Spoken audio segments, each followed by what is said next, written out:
kuhakikisha uko kwenye mahusiano ambayo yatakuletea matokeo chanya ni uaminifu, kutunza siri za mwenzako. Ukiona na mwenza hatunzi siri zako, bro, kimbia kabisa, mbio nyingi. Kwa sababu sijui, labda apostle atanisaidia, kama kuna maombi ya kumfanya mtu ajifunze kutunza siri. Haya hapo. Haitaji maombi. Na kama hapo hayana neno, hayana andiko, hakuna andiko ambalo linakwambia bwana utamuombea ili ajifunze kutunza siri. No. Kwa hiyo ukiona uko kwenye mahusiano ambayo mwenza wako hawezi kutunza siri zako, bro, hakuna mahusiano hapo kabisa kabisa. Kuza hilo friji. Jambo la tatu ni heshima. Amen. Kila mmoja kumthamini mwenzake pamoja na maamuzi yake. Heshima. Jambo la 4 ni amani na furaha. Mahusiano huleta amani ya moyo na furaha, na wala sio hofu na msongo wa mawazo. Bwana Yesu asifiwe. Amen. Amani na furaha. Yes. Sasa jiulize, wewe kwenye mahusiano yako kuna amani? Kuna furaha? Kuna changamoto huwa zinatokea kwenye mahusiano, zinatokea, zinakuwa solved, maisha yanaendelea, amani inaendelea, furaha inaendelea. Lakini wewe kila siku ni ni mkosa amani, huna furaha, hapo hakuna mahusiano ambayo yatakuletea matokeo chanya. Bwana Yesu asifiwe. Amen. Kabisa kabisa. Yaani pasipokuwa na amani na furaha, hapo hatutarajii kuona kama utakuwa na mahusiano yenye kuletea matokeo chanya. Jambo la 5 ni mawasiliano mazuri. Kwenye mahusiano yako kuna mawasiliano mazuri? Au ndio ile kuna watu mtandaoni kwa kipindi walikuwa wanasema anakutafuta usiku kama mbu.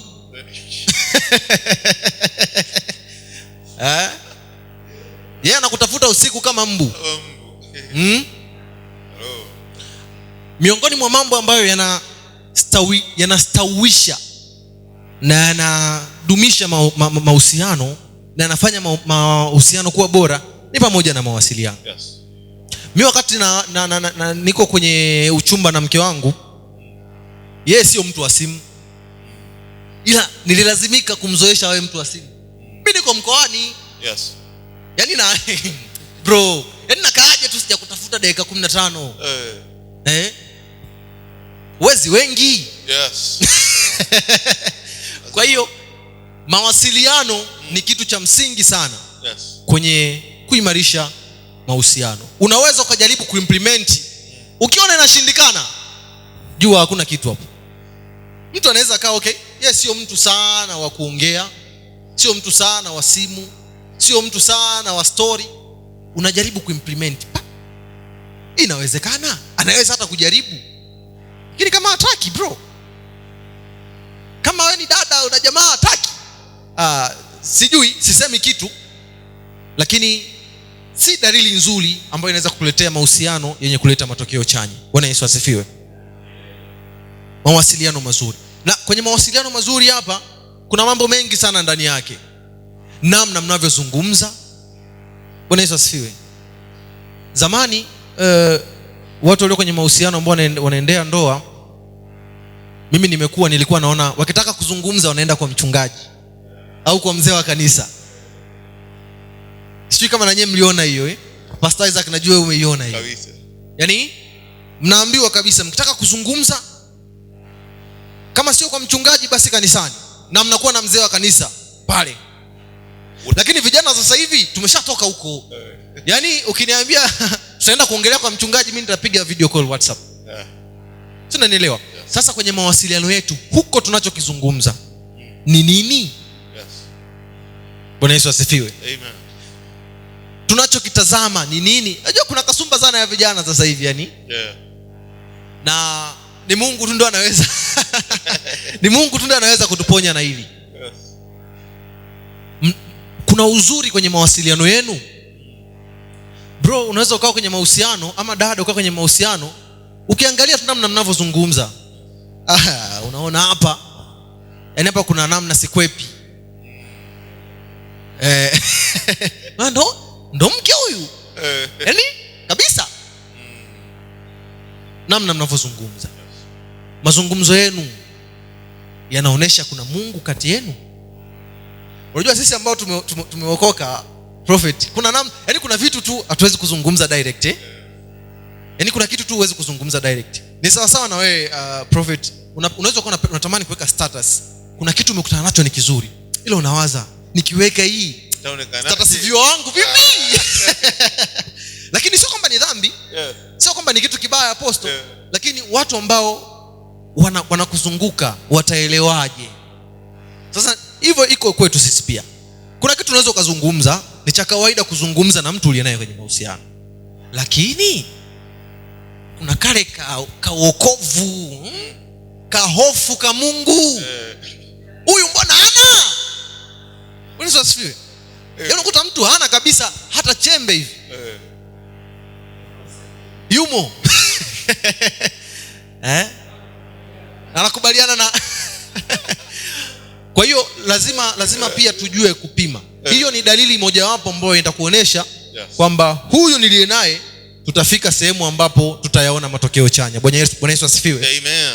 Hilo ni jambo la ngapi? Ni jambo la 5.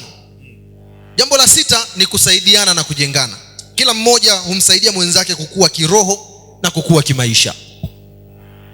Bwana Yesu asifiwe. Wewe uko kwenye mahusiano kila siku ni kuspoil tu, kwamba utanispoil leo.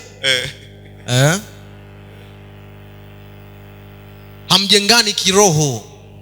Yaani muda wa ibada ndio mnapanga appointment. Mbaya kabisa. Bwana Yesu asifiwe. Kwa lazima upime kuona haya mahusiano ambayo niko, tunajengana kiroho, tunajengana kimaisha. Bwana Yesu asifiwe sana. Kama hakuna kujengana kiroho, hayo mahusiano hayafai. Kama hakuna kujengana kimaisha, hayo mahusiano hayafai. Sijui kuna utaratibu ambao tumezaliwa tumeukuta, ni kama culture sasa ya Kiafrika, kwamba mwanamke hawezi kumsaidia mwanaume. Kabisa, ni kama tumeikuta. Lakini ni vitu vya hovyo. Bro, ni vitu vya hovyo kabisa. Yaani wewe unapitia changamoto, mwenza wako ana uwezo wa kukusaidia, hataki kukusaidia. Brother, hayo mahusiano yanaleta matokeo chanya kweli? Wakorintho wanasema ufadhili. Upendo hufadhili. Sasa huyu hataki kufadhili, hapo mahusiano si ya faida. Na hayatakuwa na matokeo yoyote. Bwana Yesu asifiwe sana. Amen. Kwa hiyo pia ni dalili ambayo unaweza ukaipima kwenye mahusiano ambayo uko nayo. Dakika zinakimbia kweli kweli.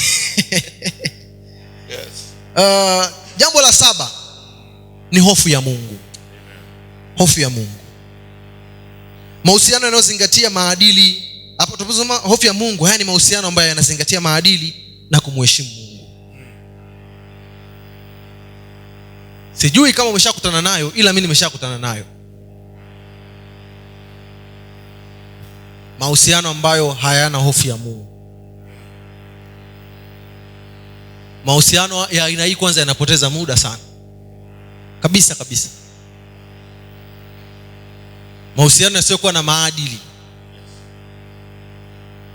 Sawa, tunajua watu mnapendana, na sio dhambi kutoka out. Lakini mkitoka out, what next? Si ndio prophet? Mkitoka out, what next? Mnaenda wapi? Prophet kaongezea. Mnatoka out, mnaenda wapi? Mnaenda kufanya nini? Mimi kidogo sija jichanganya sana. Lakini miongoni mwa sehemu ambayo niliwahi kuwa, hasa uzuri mimi siogopi kusimulia haya, kwa sababu wakati nataka kuoa nilimbwagia mke wangu yote. Sababu shetani yupo kazini. Prophet, shetani yupo kazini. Unaweza kwa hujasema ndio ikatumika kigezo. kwamba wewe mbona kuna 1 2 3. Yes. Kwa hiyo haya hapa siku natoa ushuhuda ndio anasikia inakuwa haijakaa vizuri, mgogoro unaanza. Kuna mahala nilikuwa miaka hiyo wakati wa kujitafuta mimi nikakutana na mahusiano ambayo hayana hofu ya Mungu. Japo mwanzoni unakuwa uelewi, unaona mbona freshi, afu si ndio mambo yetu vijana haya, si unaelewa, lakini consequences zake ni kubwa kabisa. Miongoni mwa consequences ambazo utakutana nazo ukiwa kwenye mahusiano ambayo hayana hofu ya Mungu, kwanza kuanguka kiroho. Yes. Jambo la kwanza. Jambo la pili, kuumia kiuchumi kabisa. Yaani hiyo iko wazi, majibu kila mahali. Uchumi wako lazima ushuke. Kuna wakati na haya mambo sijui yanakuaje, sio tunaweza tukasema na shetani huwa anakuwemo humo, unafumbwa macho kabisa. Wakati nimeanza kazi Apostle, mimi tarehe yangu ya mshahara ilikuwa ikifika, ngoma naikata katikati. Alafu sasa hii ndio nitapambana nayo mimi na majukumu mengine, alafu hii ngoja iende huko.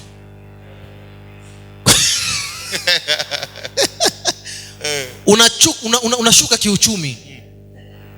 Alafu na mwenzio wala haoni, hajali. Hajali kabisa, kwa sababu hakuna hofu ya Mungu kwenye mahusiano yenu. Yes. Utalazimika kwenda sehemu ambazo ukuwahi kutarajia kwenda, kwa sababu mahusiano yana nguvu. Yes. Na hayana hofu ya Mungu. Kwa hiyo utaenda. Bwana Yesu asifiwe. Akikwambia huku utaenda, kuna wakati unavaa kofia mpaka hapa watumishi wasikuone, ila ushaenda. Si ndio mtu wa Mungu? Ushaenda, vaa kofia mpaka hapa watu wasikuone, lakini ushaenda. Hofu ya Mungu, utaanguka kiroho.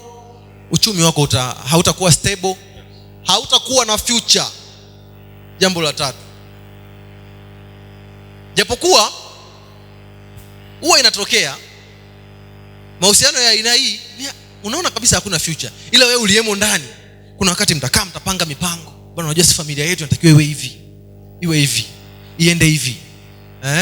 Watu wanaenda mbali, wanatoa mpaka majina ya watoto, lakini hakuna mahali mnaenda kwa sababu hakuna hofu ya Mungu. Bwana Yesu asifiwe sana. Amen. Kwa hiyo hofu ya Mungu ni kitu kikubwa sana cha kuzingatia kwenye mahusiano ili yaweze kutuletea matokeo chanya. Na tunachokitafuta ni matokeo chanya tu kwenye mahusiano.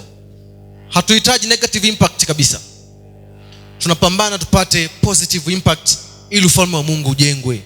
Sisi vijana, Biblia inasema ndo tunazo nguvu, ila nguvu zetu hazionekani kwa sababu tuna mahusiano mabovu kabisa. Na ubaya, sijui kama nitakuwa nasema vibaya, watumishi mtanisaidia. Vitu kama hivi kanisani hatufundishwi. Sisi tunaambiwa cheni uzinzi. Sio, unaelewa? Uambiwa acha uzinzi, utajua mwenyewe unauachaje. Yaani wewe utajua unauachaje. Lakini kuna vitu ambavyo ni vya mtu afundishwe namna ya kuuacha huo uzinzi. Bwana Yesu asifiwe sana. Taambiwa tu Biblia inasema ikimbie. Unakimbiaje? Yaani kuna wakati uko kwenye kona, kukimbia ni ngumu. Miguu haina nguvu. Unakimbiaje? Kwa hiyo kuna vitu ambavyo lazima sisi kama vijana ambao kwa namna fulani Mungu ametupa kuona baadhi ya vitu, tunakumbushana wenyewe. Na Mungu akubariki sana Pastor Isaac. This conference basi. Jambo lingine ni kuaminiana. Kumbuka tunazungumzia dalili za mahusiano yenye matokeo chanya. Kuaminiana. Unaaminiana na mwenza wako? Bwana Yesu asifiwe. Kuaminiana ni kitu ambacho kiko katika hali ya upana sana. Ukianza kudadavua kuna vitu vingi sana vinavyohitaji uaminifu na kuaminiana. Unaweza ukakaa tu mwenyewe ukajiassess kwamba hivi sisi tunaaminiana na tunaaminiana kwenye engo gani? Bwana Yesu asifiwe. Mimi mke wangu anapenda kuniuliza hivi, unaniamini? Mimi nakuamini. Bwana Yesu asifiwe. Kwa mahusiano yenye kuleta matokeo chanya lazima watu wawe wanaaminiana. Na hapa hakuna wivu uliopitiliza kabisa, wala mashaka yasiyokuwa na msingi. Jambo lingine, mahusiano yenye kuleta matokeo chanya yanakuwa na malengo ya pamoja. Bwana Yesu asifiwe. Malengo yenu ni ya pamoja au kila mtu ana malengo yake? Waswahili wakasema ndege wanaofanana ndio wanaruka kwa pamoja. Sasa nyie malengo mlionayo yanafanana au kila mtu ana malengo yake? Yakiwa yanafanana hakuna shida. Shida ni pale ambapo kila mtu anakuja na malengo yake. Hapo ndio shida inaazaliwa. Huyu yeye amelenga hiki, huyu amelenga hiki, hakuna malengo ya pamoja. Migogoro, shida zinaanzia hapo, kwa sababu kila mtu ana malengo yake. Huyu yeye amefika anawaza nikishaingia kwenye mahusiano jambo la kwanza ni ndoa. Huyu anasema tukishaanza mahusiano jambo la kwanza tufunge siku 20. Sasa nielewa. Huyu anawaza tukishakuwa na mahusiano nataka mtoto. Sasa nielewa. Huyu anakuambia tukishakuwa na mahusiano nataka hiki. Shida inazaliwa. Mimi nina rafiki yangu mmoja, yeye wakati anaoa kitu chake cha kwanza ambacho alikuwa amelenga, cha kwanza alikuwa anasema maisha ni mafupi sana, nataka niwe na watoto. Naelewa, nataka niwe na watoto. Bro, huu mwaka wa 4 mpaka sasa hivi ana mtoto hata huyu. Ishakuwa shida. Sio, unanielewa? Ishakuwa shida kwa sababu hawakuwa na malengo yanayofanana. Huyu yeye ametaka ndoa ili apate watoto. Anasema kuwa na watoto bana, huku sina ndoa siwezi. Kwa yeye lengo lake kwenye ndoa ni watoto. Huyu dada wa watu ametulia, lengo lake anataka maisha yajengwe. Kuna leo, kuna kesho. Kwa migogoro inaanza kwa sababu malengo yao ni tofauti. Kwa hiyo ili mahusiano yawe na matokeo chanya lazima malengo yawe yanafanana. Na ni mambo rahisi sana kujua kama malengo yenu yanafanana. Si unapata muda wa kuzungumza? Si unapata muda wa kuongea? Kwani huwa mnaongea nini? Eti prophet, unaweza kujiuliza sasa huwa watu wanakaa wanazungumza nini? Au ndio yale mazungumzo mabaya yanayoharibu tabia njema? Mwalimu mmoja wakati anafundisha akasema miongoni mwa vitu vya kuzungumza kwenye kipindi cha awali kabisa cha mahusiano ni malengo yenu, ili muone yanafanana. Kama hayafanani mnayaweza mkayakutanisha sehemu moja. Sawa, wewe lengo lako ni hili, mimi ni hili, hebu tu ya nyonge yakutane sehemu moja. Ndio vitu vya kwanza kabisa vya awali kuzungumza.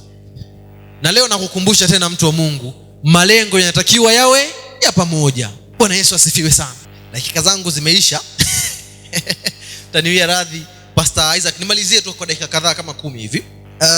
Malengo ya pamoja. Jambo lingine na la mwisho kwenye kipengele hiki ni msamaha na uvumilivu. Mnasameheana? Mkisameheana mnasahau au ndio ile na kutunza tu na kuona tu juzi ulifanya hivi, nilikusikilizia tu, unaniona mimi mnyonge, unanichukulia poa?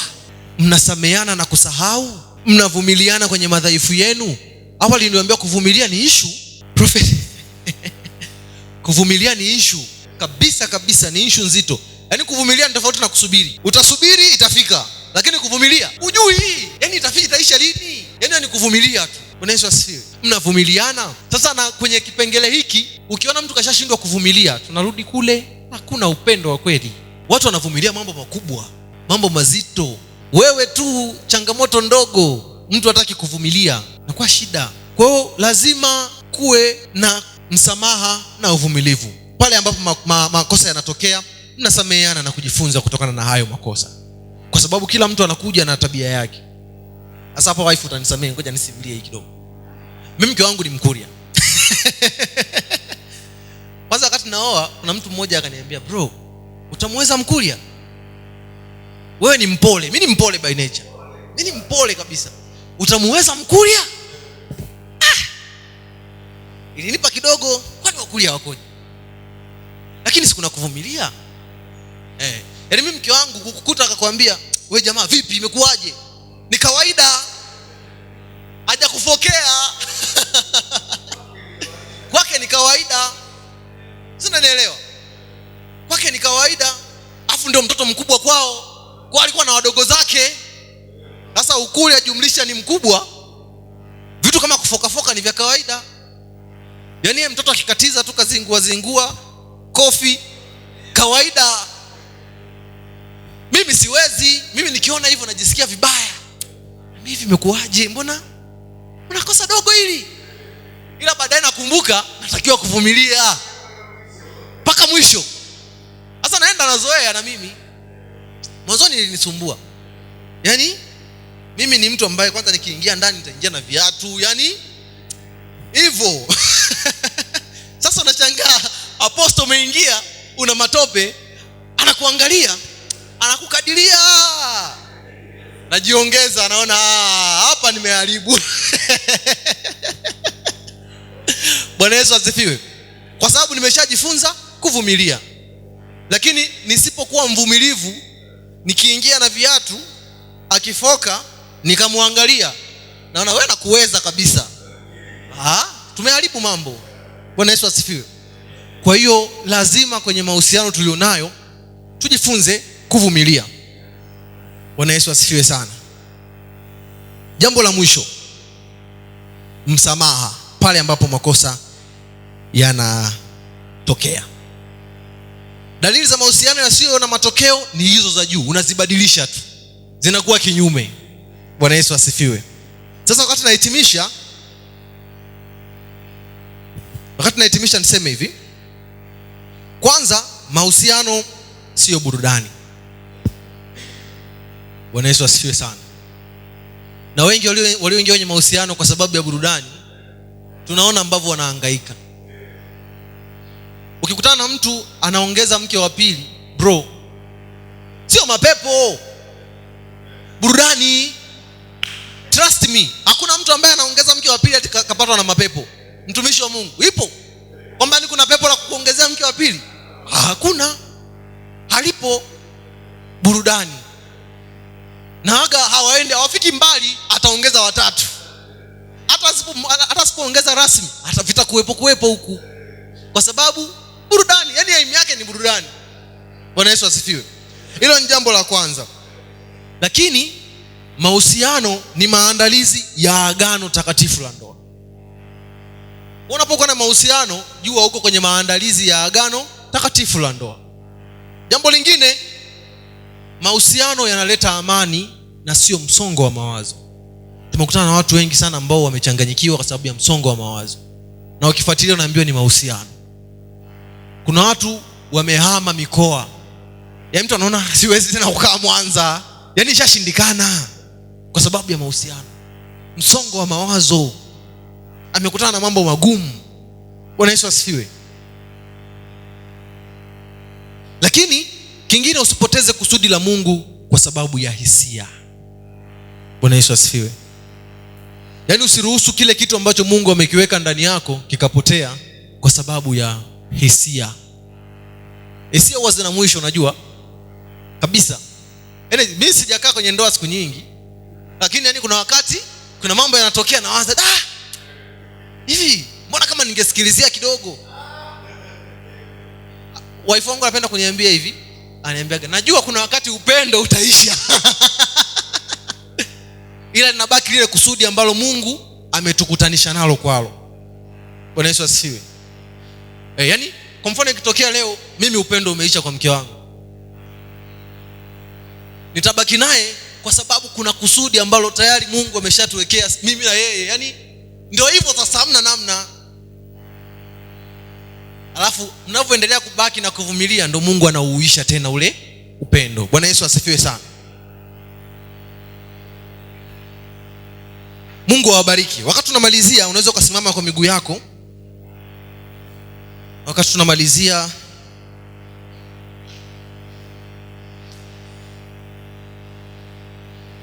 kuna mambo mengi sana ambayo yametokea kwenye maisha yetu sisi kama vijana.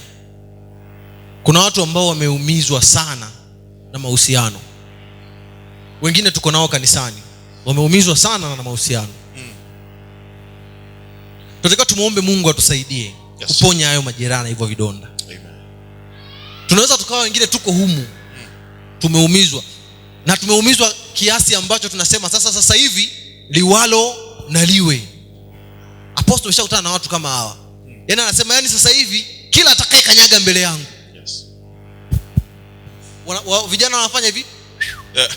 Si ndio? Watu wameshaumizwa na mahusiano. Yes. Kwa inabidi tumuombe Mungu aponye hivyo vidonda. Yes. Lakini pia tuombe hekima ya Mungu kwa wale ambao bado wanatamani kuingia kwenye mahusiano. Yes. Mungu awape hekima. Bwana Yesu asifiwe. Amen. Mungu awape hekima namna gani ya kuingia, namna gani ya kuchagua wenza. Yes.